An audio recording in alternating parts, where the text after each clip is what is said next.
Hello and welcome to the Mind Garden. Today we're going to be discussing social heredity. So, social heredity is the passing on of behavior from one person to another person. So, this phenomenon is taking place all the time.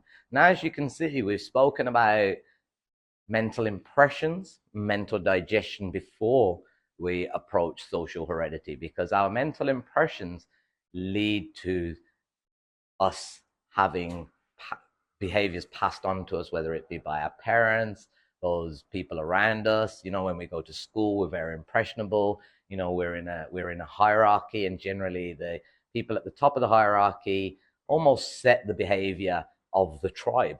So once again, social heredity, and it's underpinned by mental impressions. We're always taking on mental impressions, and so it's important for us to understand how to manage and unravel those conditionings. So in the last video, we spoke about unconditioned consciousness and conditioned consciousness.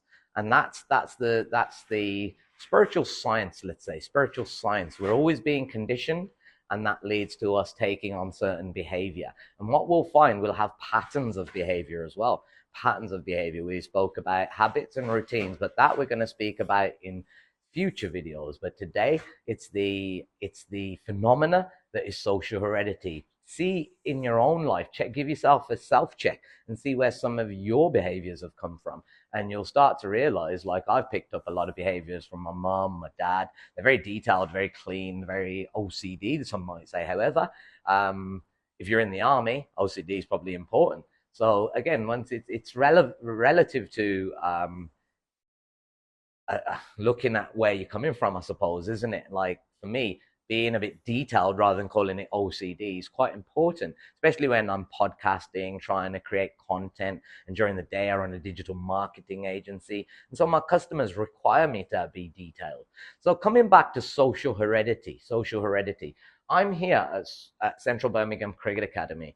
And I'm lucky that I have met some beautiful people here, and they have enabled me to be a little bit more authentic. I mean, the people I've met through work, we cultivated behaviors. We're all sitting in a meeting, we're all having to observe etiquette. But when we come here, yes, we have to observe manners and stuff. But here, I found that I've met positive people, even when, like, say, for instance, I've had a bad day. Somebody just comes up to me, puts their arm around me, and say, "Mate, it's all right. Next session." And that's the type of behavior I want to be around. And that's a type of behavior now that I'm looking to cultivate and then lead by example with it. So I'm a cricket coach now here at Central Birmingham Cricket Academy, and most of my work is about encouraging kids when they're down. It's about giving them the attitude to fight. So once again, for you parents out there, you leaders, it's important to lead by example, because social heredity will take place regardless whether you like it or not, because we're always taking on mental impressions, we're digesting those, and then interpreting a reality through those interpretations. All right. So today it's just about social heredity and mental impressions. And mental impressions we covered in the last episode.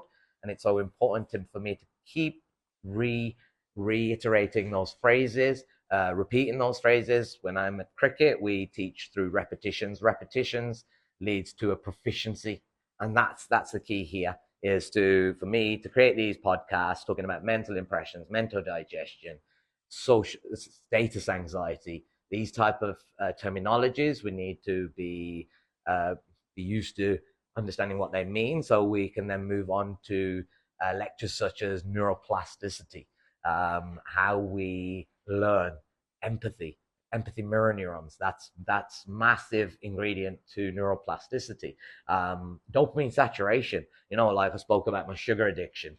But these are further episodes. At the moment, today is about social heredity. I want you to do a self check and understand how you came to be how you are through the influences in your life. And if you like, when you see me, let's have a talk about those influences that mold your personality today. So on that note, thank you for your time. Please share, please comment, and yeah, go and get this book. Lifelong learning, peace, love, and respect.